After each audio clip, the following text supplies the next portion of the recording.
Hello students, आज आपला युनिटचा सेकंड पार्ट चालू होते. म्हणजेच काय, आपला सार चालू होतं, सार ऑफ सिम्पॅथोमायमेटिक एजंट्स. त्याच्या अगोदर आपण रिवाईज करूया की आपण आपल्या लास्ट लेक्चरमध्ये काय काय टॉपिक कव्हर केले होते. आपण केलं होतं की कॅटॅबॉलिझम ऑफ कॅटॅकोलामाइन. याच्यासाठी दोन मेन इम्पॉर्टंट एन्झाईम वर्क करतात. फर्स्ट आहे कॉम्ट अँड सेकंड आहे माव. ठीक आहे. कॉम्ट म्हणजे कॅटॅकोल ओ मिथिल ट्रान्सफरेज आणि माऊ म्हणजे मोनो अमिनो ऑक्सिडेज. हा माऊ काय करतो तर डिअमिनेशन करतो, म्हणजे जो अमाईनचा जो ग्रुप आहे त्याला रिमूव्ह करतो. आणि कॉम्ट काय करतो, ॲडिशन ऑफ मिथिल ग्रुप, म्हणजेच काय, जिथे कुठे OH आहे तिथे आपला CH3 हा ग्रुप जाऊन अटॅच करतो. आणि याच्यामुळे काय होतं, आपला जो काही न्यूरोट्रान्समीटर आहे त्याचा कॅटॅबॉलिझम होतं.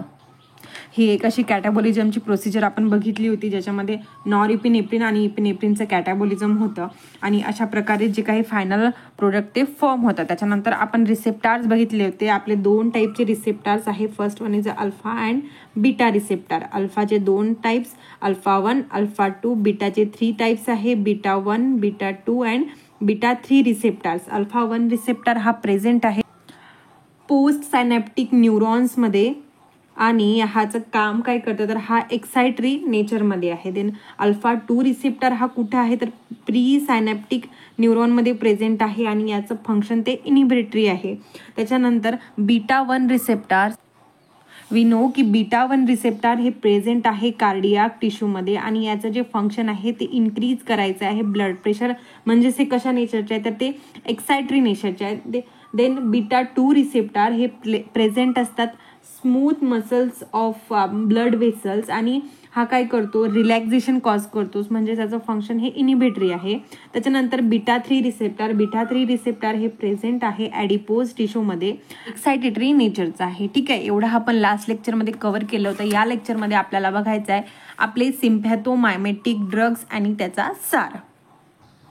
आता सिम्पॅथोमायमेटिक एजंट्स आणि त्याचा सार बघायच्या अगोदर आपल्याला बघावं लागणार की नेमकं सिम्पॅथोमायमेटिक्स एजंट्स म्हणजेच काय असतात. तर हा जो सिम्पॅथोमायमेटिक शब्द आहे याला जर आपण डिवाइड केला तर काय फॉर्म होतं, एक मिनिट, ह्या सिम्पॅथोमायमेटिक टर्मला जर आपण डिवाइड केलं तर हा काय म्हणतो, सिम्पॅथो आणि मायमेटिक. सिम्पॅथो म्हणजे काय तर आपली सिम्पॅथॅटिक नर्वस सिस्टीम आणि मायमेटिक म्हणजेच काय तर कॉपी करणारा, म्हणजेच असा एजंट, असा ड्रग जो आपल्या सिम्पॅथॅटिक नर्वस सिस्टीमला कॉपी करतो त्याला आपण सिम्पॅथोमायमेटिक एजंट म्हणतो किंवा सिम्पॅथोमायमेटिक ड्रग्स म्हणतो. आता आपली सिम्पॅथॅटिक सिस्टीम ही काय करते आपल्याला माहितीचे आहे. हे डायग्रॅम जवळजवळ सगळ्यांच्या पाठ झाले असं हे की आपल्या नर्वस सिस्टीमची आहे. हे आपला पोस्ट सायनॅप्टिक न्यूरॉन आहे, हा आपला प्री सायनॅप्टिक न्यूरॉन आहे, हा आपला पोस्ट सायनॅप्टिक न्यूरॉन आहे. हा प्री काय करतो, हा न्यूरोट्रान्समीटरला रिलीज करतो आणि हे जो पोस्ट सायनॅप्टिक न्यूरॉन्समध्ये रिसेप्टार्स असते जे प्रेझेंट असते, that is alpha and beta receptor. आता हे जेव्हा न्यूरोट्रान्समीटर रिलीज होतात तेव्हा काय होतं, तर ह्या रिसेप्टार्समध्ये जाऊन बाउंड होतं. न्यूरोट्रान्समीटर काय करतो, रिसेप्टरमध्ये जाऊन बाउंड होतो. आणि आता काय होतं, अशा पेशंट्समध्ये जिथे हे न्यूरोट्रान्समीटर प्रॉपरली वर्क करत नाही तर अशा केसमध्ये आपण काय करतो, एक्सटर्नली त्यांना काही केमिकल्स, काही ड्रग्स प्रोव्हाइड करतो. म्हणजे आता काय होतं, नॉर्मल केसमध्ये काय होतं की एक जो आपला प्री सायनॅप्टिक न्यूरॉन काय करतो की आपल्या हे जे काही वेसिकल्स आहे या वेसिकल्समधनं आपले न्यूरोट्रान्समीटरला रिलीज करतो आणि हे न्यूरोट्रान्समीटर काय करतात, ह्या रिसेप्टरला जाऊन बाउंड होतं. हे नॉर्मल केस आहे. बट जे आपले पेशंट्स आहे ज्याच्यामध्ये हे आपली सिम्पॅथॅटिक नर्वस सिस्टीम काम करत नाही तर अशा पेशंटमध्ये आपण काय करतो, आपण एक्सटर्नली असे एजंट देतो जे यांच्यासारखेच असतात, म्हणजे आपले न्यूरोट्रान्समीटर आहे त्यांच्यासारखेच असतात आणि यांच्यासारखं फंक्शन ते कॉपी करत असतात. ठीक आहे. बट म्हणजे ज्यांच्यामध्ये ही नॉर्मल प्रोसेस होत नाही अशा पेशंटला आपण हे असे ड्रग देतो आणि हे ड्रग काय करतो की ज्यांच्यामध्ये हे न्यूरोट्रान्समीटर जाऊन बाउंड होत नाही रिसेप्टरला, तिथे हा ड्रग मॉलिक्यूल जाऊन बाउंड होतो आणि सेम फंक्शन कॅरीड आउट करतं जे हे न्यूरोट्रान्समीटर्स करतात. न्यूरोट्रान्समीटरचं फंक्शन काय की सिग्नलला पास करायचं, जे इम्पल्सेस आहे त्याला पास करायचे. तर मग हे काम कोण करतं तर हे काम आपलं ड्रग मॉलिक्यूल करते. सगळ्यांना समजलं की सिम्पॅथोमायमेटिक ड्रग्ज म्हणजे काय. सिम्पॅथोमायमेटिक ड्रग्ज म्हणजे असे एजंट जे आपल्या सिम्पॅथॅटिक सिस्टीमला कॉपी करतात. ठीक आहे. आता हा जो वर्ड आहे सिम्पॅथोमायमेटिक ड्रग्स, यालाच दुसराच नाव म्हणजे याचं दुसरं नाव आहे ॲड्रेनर्जिक अगोनिस्ट. ॲड्रेनर्जिक अगोनिस्ट म्हणजेच सिम्पॅथोमायमेटिकचंच दुसरं नाव आहे ॲड्रेनर्जिक अगोनिस्ट. अगोनिस्ट म्हणजेच काय तर सेम कॉपी करणारे, कंपाऊंड कॉपी करणारे ड्रग्स, त्याला आपण अगोनिस्ट या नावाने ओळखतो. म्हणजेच जर तुम्हाला एक्झाममध्ये जरी क्वेश्चन आला की write a note on sympathomimetic agent किंवा write a detail explanation about adrenergic agonist, तर हे दोन्ही जे टर्म आहे ते सेम आहे. नाही तर मग काय होतं की आपण सिलेबसमध्ये हा टर्म बघतो सिम्पॅथोमायमेटिक एजंटचा, आणि एक्झाममध्ये जर आपल्याला याच्याबद्दल विचारलं किंवा जीपॅटमध्ये जर आपल्याला याच्याबद्दल विचारलं तर आपल्याला माहिती नसते. सो कन्फ्यूज व्हायचं नाही की ॲड्रेनर्जिक अगोनिस्ट म्हणजे काय आणि सिम्पॅथोमायमेटिक ड्रग म्हणजे काय. तर हे काहीच नाही आहे, एकाच व्यक्तीचे दोन नाव असतात, तसेच एकाच ड्रग्सचे हे दोन नाव आहे ज्याच्यामुळे ते आपले ॲड्रेनर्जिक ड्रग्स ते ओळखले जातात. ओके, सगळ्यांना क्लिअर आहे. आता हे जे काही सिम्पॅथोमायमेटिक ड्रग्ज आहे, सिम्पॅथोमायमेटिक्स एजंट आहे, याचा आपल्याला सार बघायचा आहे. SAR, सार म्हणजे काय. तर मेडिसिनल केमिस्ट्री जेव्हा आपण स्टार्ट केला होता तेव्हा आपण याच्याबद्दल डिस्कस केलं होतं. आता परत याच्याबद्दल थोडंफार डिस्कस करूया, इन्फॉर्मेशन घेऊया की नेमकं सार म्हणजे काय. सार म्हणजे स्ट्रक्चरल ॲक्टिव्हिटी रिलेशनशिप, म्हणजेच स्ट्रक्चरचं त्याच्या ॲक्टिव्हिटीसोबत जे काही रिलेशनशिप असते त्याला आपण सार म्हणतो. आता फॉर एक्झाम्पल एखादं स्ट्रक्चर घेऊया, एक एक्झाम्पल घेऊन आपला सार आधी समजून घेऊया की नेमकं सार काय आहे, आणि नंतरच आपण आपल्या जे मेन ड्रग्स आहे त्याच्या सारकडे वळूया. आता बऱ्याच मुलांना काय होतं की जेव्हा हा सार वर्ड ऐकायला येतो तेव्हा त्यांच्या मनामध्ये एक भीती अशी निर्माण होते की नेमकं सार म्हणजे खूप म्हणजे काहीतरी अवघड गोष्ट आहे जी आपल्याला आता करायची आहे, आणि सारमध्ये आपल्याला खूप काही अशा गोष्टी आठवायच्या असतो. ठीक आहे, बट आता आपण काय करणार, ह्या सारला खूप खूप खूप सिम्पल करणार. आता सिम्पल करणार म्हणजे काय, आधी आपण ह्या सारचा अर्थ काय आहे, सार कशासाठी करतो, आणि हा सार जो आहे तो एका एक्झाम्पल थ्रू स्टडी करणार. आपल्या सिलेबसमध्ये जे सिम्पॅथोमायमेटिक एजंट्स आहे त्याचे क्लास दिलेले आहे आणि त्याच्यामध्ये स्टडी करायचे आपल्याला भरपूर एवढे मोठे ड्रग्स दिले. आता एवढ्या मोठ्या ड्रग्सचा सार स्ट्रक्चर आठवणं इम्पॉसिबल आहे, हे मलाही माहिती आहे, कारण एकाच युनिटमध्ये नाही तर नंतरच्याही युनिटमध्ये बरेचसे ड्रग आहे आणि बरेचशा ड्रगचा आपल्याला सार बघायचा आहे. तर आपण काय करणार आहे की इथेच आपल्या मेडिसिनल केमिस्ट्रीला अगदी सोपं करणार. आता सोपं कसं करणार, ती एक वॉच माहिती आहे का मला तुम्हाला की मागे खूप ट्रेंड होता त्याचा. एक वॉच आहे ज्याचे बेल्ट हे आपण रेग्युलर चेंज करू शकतो, म्हणजेच त्याचं बेल्ट, डायल, बेल्टचा कलर हा रेग्युलरली चेंज करता येते. एक अशी वॉच असते समजा, आणि याचे खूप सारे बेल्ट्स असतात जे आपल्याला दिलेले असतात वेगवेगळ्या कलरचे. म्हणजेच काय होतं, कधी हा समजा आपला रेड कलरचा आहे तर आपल्याला पिंक पाहिजे असेल तर पिंक सुद्धा लावू शकतो, ब्लॅक पाहिजे असेल तर ब्लॅक सुद्धा लावू शकतो. असे वेगवेगळे बेल्ट असलेली वॉच हे अवेलेबल असते. माहीत, तर हे सगळं आपण कशासाठी घेतो, मॅचिंग व्हावं म्हणून. वॉच तर आपली सेम आहे, बट काय करतो आपण फक्त त्याचे बेल्ट चेंज करतो, आणि काय होतं, नुसतं बेल्ट चेंज केल्यानं काय होतं की आपल्या वॉचला एक वेगळा लुक होतो. ठीक आहे, आपण आपल्या मेडिसिनल केमिस्ट्रीबद्दलही असंच करणार. आपण काय करणार की एका पॅरेंट ड्रगचा सार बघणार, तो सार डिटेलमध्ये बघणार, त्याच्याबद्दलच आपण थ्रू आउट लेक्चरमध्ये बोलणार आजच्या. आणि तो सार कसा लिहायचा, काय लिहायचं, कुठं काय करायचं, कसं काय करायचं, ते सगळं डिटेलमध्ये बघणार. आणि डिटेलमध्ये बघितल्यानंतर कशाचं बघणार, पॅरेंट ड्रगचं. कुठलाही एखादा ड्रग घेतला आणि त्याचा आपण एक पॅरेंट ड्रगचं बघणार. ठीक आहे, बघितल्यानंतर काय होणार की हा जो सार आहे आपला, हाच सार घ्यायचा आहे आणि ह्या सारमध्ये जो आपले ड्रग आहे त्या ड्रगचं स्ट्रक्चर चेंज करून लिहायचं आहे. म्हणजे आता तुम्हाला कळलं नसणार, सिम्पल गोष्ट सांगते की आपण एखाद्या पॅरेंट ड्रगचं सार बघणार, कसं लिहायचं असतं, काय लिहायचं, एक पॅटर्न बघणार, आणि तोच पॅटर्न तुम्हाला हेल्प करणार हे जे बाकीच्या ड्रगचे सार लिहायसाठी. फक्त तुम्हाला आठवण काय ठेवावं लागणार की ह्या ड्रगचं स्ट्रक्चर आणि नाव हेच तुम्हाला फक्त आठवण ठेवावं लागणार. प्रत्येक ड्रगचा सार आठवण ठेवायची गरज नाही. का गरज नाही, तर आपण एक पॅरेंट ड्रगचा सार बघणार आहोत, त्याच्यावरूनच तुम्ही हे बाकीचे सार इझिली लिहू शकता, याची गॅरंटी माझी. ठीक आहे, फक्त तुम्हाला काय करावं लागणार, फक्त तुम्हाला आपला जो RMR+R जो रूल आहे तो फॉलो करावा लागणार.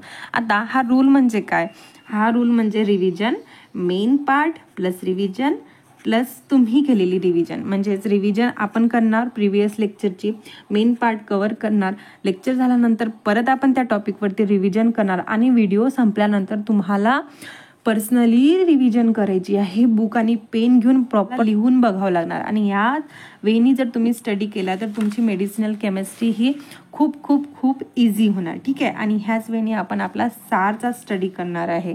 ठीक आहे, सो वळूया आता आपल्या मेन सारकडे.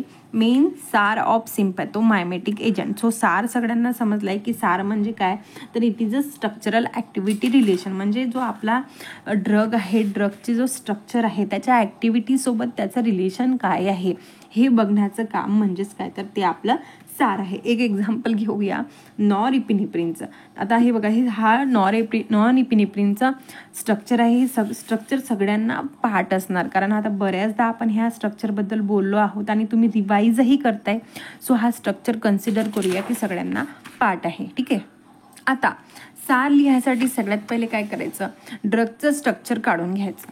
आता स्ट्रक्चर काढल्यानंतर कुठलाही स्ट्रक्चर असलं तर त्याला काय करायचं, आधी नाव देऊन द्यायचं. आता याला नाव कसं द्यायचं, याला आधी डिवाइड करून घ्यायचं पार्ट्समध्ये. ठीक आहे, आता ह्या रिंगला, हे रिंग माहिती आहे सगळ्यांना काय आहे, ॲरोमॅटिक रिंग आहे. ॲरोमॅटिक रिंग किंवा आपण याला कॅटाकोल रिंग सुद्धा म्हणतो. ठीक आहे, याला आपण कॅटाकोल रिंग म्हणून नाव देऊ. स्ट्रक्चरचा पार्ट नंबर 1, देन स्ट्रक्चरचा पार्ट नंबर 2 याला आपण बीटा कार्बन म्हणतो. ठीक आहे, स्ट्रक्चरचा पार्ट नंबर 3 ह्या कार्बनला आपण अल्फा कार्बन म्हणतो आणि स्ट्रक्चरचा पार्ट नंबर 4 म्हणजेच हा आपला एक अमाइन ग्रुप. ठीक आहे, हे आपण आपला जे स्ट्रक्चर आहे सार लिहायसाठी त्याला आपण ह्या स्ट्रक्चरला डिवाइड केलं आहे. आता आपल्याला काय बघायचं आहे की आपला जो स्ट्रक्चर आहे त्याच्यामध्ये चेंज केल्यानंतर त्याच्या ॲक्टिव्हिटीमध्ये नेमका चेंज कसा होतो, तो त्याची ॲक्टिव्हिटी आयदर इन्क्रीज होते की डिक्रीज होते हे आपल्याला बघायचं असतं. तर मग काय करायचं, सगळ्यात पहिले हे जे आपण आपल्या स्ट्रक्चरला नाव दिले आहे ते नाव लिहून घ्यायचे. म्हणजेच काय, पहिलं आहे ॲरोमॅटिक रिंग. तर आता ह्या ॲरोमॅटिक रिंगमध्ये जर कुठल्याही प्रकारची आपण सबस्टिट्यूशन केली तर आपले काय होणार, त्याची ॲक्टिव्हिटी इन्क्रीज होणार, तर नाहीतर ॲक्टिव्हिटी डिक्रीज होणार. कारण आपल्याला माहिती आहे जे आपले रिसेप्टार्स आहे ते रिसेप्टार हे लॉक अँड की मॅनरमध्ये आहे. ठीक आहे, आता हे जे काही ड्रग्ज आहे किंवा जे काही एजंट्स आहे याच्या ज्या स्ट्रक्चरमध्ये आपण थोडासा जरी चेंज केला तर काय होणार, याचं जे काही ओव्हरऑल स्ट्रक्चर आहे ते चेंज होणार आणि स्ट्रक्चर चेंज झाल्यानंतर तो काय होणार, पर्टिक्युलर रिसेप्टरला जाऊन बाउंड होणार नाही. सो स्ट्रक्चरात जर चेंज केलं तर त्याच्या ॲक्टिव्हिटीमध्ये चेंज होणार. ठीक आहे, तर आता कुठल्या प्रकारे चेंज केलं ना, कुठल्या प्रकारचा चेंज हा त्याच्या ॲक्टिव्हिटीमध्ये होतं हे स्टडी करायचं काम म्हणजेच आपलं सार आहे. समजलं सगळ्यांना की सार म्हणजे काय, की स्ट्रक्चरमध्ये जर आपण चेंज केलं तर त्याच्या ॲक्टिव्हिटीमध्ये कसा चेंज होतो हे बघायचं. जे काही एक प्लॅटफॉर्म आहे त्याला आपण सार म्हणतो. आता ॲरोमॅटिक रिंग, ह्या ॲरोमॅटिक रिंगमध्ये जर आपण सबस्टिट्यूशन केलं तर त्याची ॲक्टिव्हिटी कशी होणार हे बघायचं आहे. आता पहिल्या ह्याच्या केसमध्ये काय, तर ॲरोमॅटिक रिंगमध्ये हे आपल्याला माहिती आहे की हे जे ओएच आहे, अल्टरनेटिव्ह ओएच ही 3 आणि 4 पोझिशनमध्ये आहे. हे आपल्या कॅटाकोल रिंगमधला खूप इम्पॉर्टंट पार्ट आहे आणि त्याच्या ॲक्टिव्हिटीसाठी खूप इम्पॉर्टंट पार्ट आहे. आता जर आपण ह्या ओएचला रिमूव्ह केलं तर काय होणार, ऑब्व्हियसली याची अल्फा आणि बीटा रिसेप्टार सोबत जे काही त्याचं इंटरॅक्शन होतं ते इंटरॅक्शन चेंज होणार. म्हणजेच काय, त्याची पोटेन्सी चेंज होणार. ठीक आहे, का तर स्ट्रक्चर चेंज केला. कॅटाबॉलिझममध्ये सुद्धा आपण हेच करतो, काय करतो, स्ट्रक्चर चेंज करतो. स्ट्रक्चर चेंज झालं तर रिसेप्टरला जाऊन बाउंड होणार नाही. सो इथेही तेच होतं की ॲरोमॅटिक रिंगमध्ये जर आपण आपल्या OH ग्रुपला जर रिमूव्ह केलं, एका ग्रुपला जर रिमूव्ह केलं तर काय होतं, तर त्याची जे काही अफिनिटी आहे, जे काही ॲक्टिव्हिटी आहे towards alpha and beta receptor ते काय होतं, डिक्रीज होतं. इथं बघा एक एक्झाम्पल आहे की हा आपला ॲड्रिनालिन आहे. ॲड्रिनालिनमध्ये अल्टरनेटिव्हली OH आहे, बट आपण काय केलं तर एक OH हा रिमूव्ह केला आणि कुठला ड्रग फॉर्म होतो तर फिनिलेफ्रिन हा लेस पोटंट आहे as compare to this adrenaline किंवा एबिनेफ्रिन. आता एक OH डिलीट केलं. आता जर आपण दोन्ही OH डिलीट केले तर काय होतं की याचं अल्फा आणि बीटा रिसेप्टर सोबत अफिनिटी कमी होते, इंटरॅक्शन कमी होतं, पोलॅरिटी ही डिक्रीज होणार म्हणजेच काय तर ते लिपोफिलिक इन नेचर होणार. आता लिपोफिलिक नेचरचा आपला ड्रग आहे आणि आपल्याला माहिती आहे जे की आपली ब्लड ब्रेन बॅरियर ही अशी एक बॅरियर असते जी आपल्या ब्रेनला कव्हर केलेलं असते. आता ही जी ब्लड ब्रेन बॅरियर आहे ती हायली लिपोफिलिक नेचरमध्ये असते. आता जर आपला ड्रग हा लिपोफिलिक नेचरचा असला तर तो काय करणार, ही बॅरियर इझिली क्रॉस करू शकणार आणि त्याची ॲक्टिव्हिटी जी आहे टुवर्ड्स आपला ब्रेन ते इन्क्रीज होणार. मग असे ड्रग्स त्याच्यामध्ये हा OH ग्रुप हा डिलीट केला जातो, रिमूव्ह केला जातो. तर असे ड्रग हे आपल्या CNS ॲक्टिव्हिटी इन्क्रीज करतात. ठीक आहे. सो मग काय होतं, कधीतरी सबस्टिट्यूशन केल्यानं ॲक्टिव्हिटी इन्क्रीज होतं तर कधीतरी ॲक्टिव्हिटी ही डिक्रीज होते. तर अल्फा आणि बीटा रिसेप्टरमध्ये याची ॲक्टिव्हिटी डिक्रीज होते, बट सेंट्रल नर्वस सिस्टीममध्ये याची ॲक्टिव्हिटी हे इन्क्रीज होते. ठीक आहे.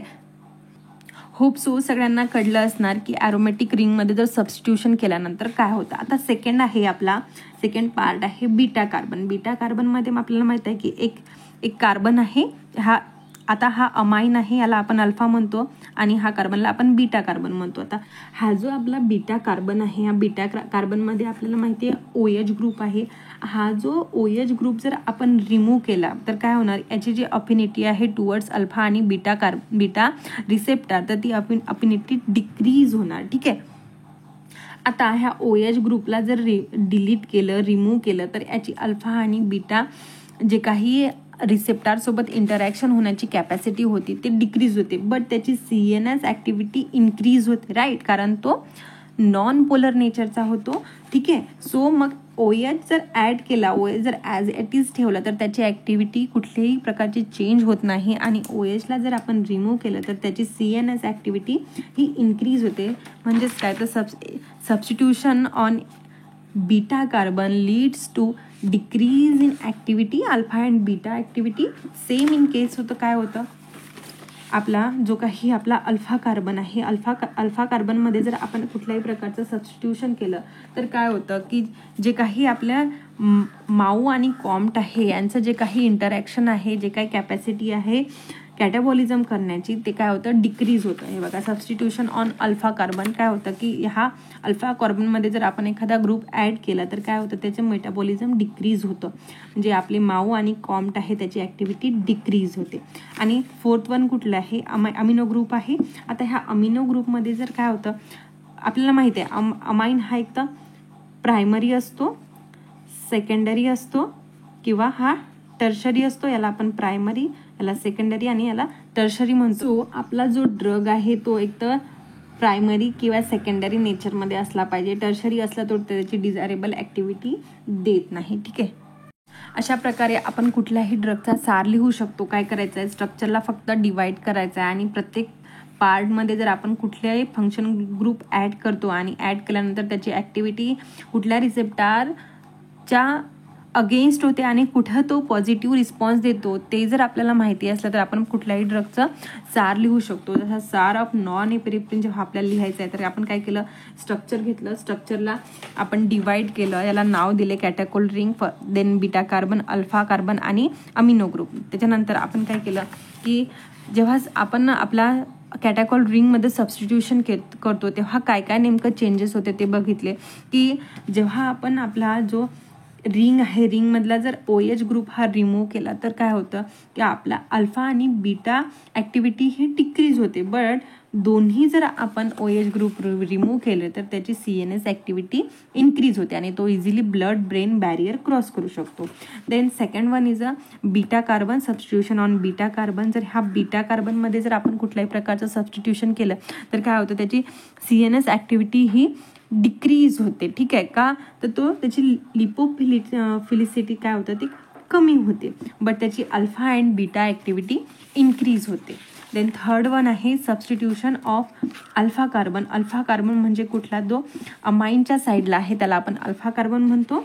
ह्या अल्फा कार्बनवरती जर आपण सबस्टिट्यूशन केलं तर काय होतं, आपलं जे काही मेटाबॉलिझम आहे ते मेटाबॉलिझम स्लोअर होतं आणि स्लोअर झाल्यानंतर काय होतं की आपला ड्रग हा कमी प्रमाणात मेटाबॉलाइज होतो आणि लॉंगर ड्युरेशनसाठी तो आपल्या बॉडीमध्ये राहतो आणि ॲक्शन शो करतो. एक्झाम्पल आहे ॲम्फेटामाइन. आता फोर्थ वन आहे substitution of amino group. Amino group माहिती आपल्याला एकदम चेनच्या लास्ट साईडला असतो. तर अमिनो ग्रुप हा कसा असायला पाहिजे सिम्पॅथोमायमेटिक एजंटमध्ये, तो आयदर प्रायमरी किंवा सेकंडरी असायला पाहिजे. टर्शरी तो असला तर तो काय होणार, डिझायरेबल ॲक्टिव्हिटी शो करणार नाही. याचं एक्झाम्पल आहे आयसोप्रेनॅनोल अँड साल्बिटामोल. होप सो तुम्हाला सार समजला असाल की सार नेमका लिहायचा कसा. ह्या प्रकारे आपल्याला प्रत्येक ड्रगचा सार लिहायचा आहे. ठीक आहे. होप सो तुम्हाला सार कसा लिहायचा हा कळला असणार आणि जरी कन्फ्युजन असणार तर परत एकदा व्हिडिओ स्टार्टिंगपासून बघा, तुम्हाला सार हे क्लिअर होणार. ठीक आहे. यावरूनच तुम्ही पुढले जे काही आपले ड्रग आहे याचे सार लिहू शकता. नेक्स्ट व्हिडिओमध्ये आपण आपले सिम्पॅथोमायमेटिक एजंट्स बघणार, त्यांचे क्लास आणि त्यांचा सार बघणार. ठीक आहे. सो टिल देट बाय बाय.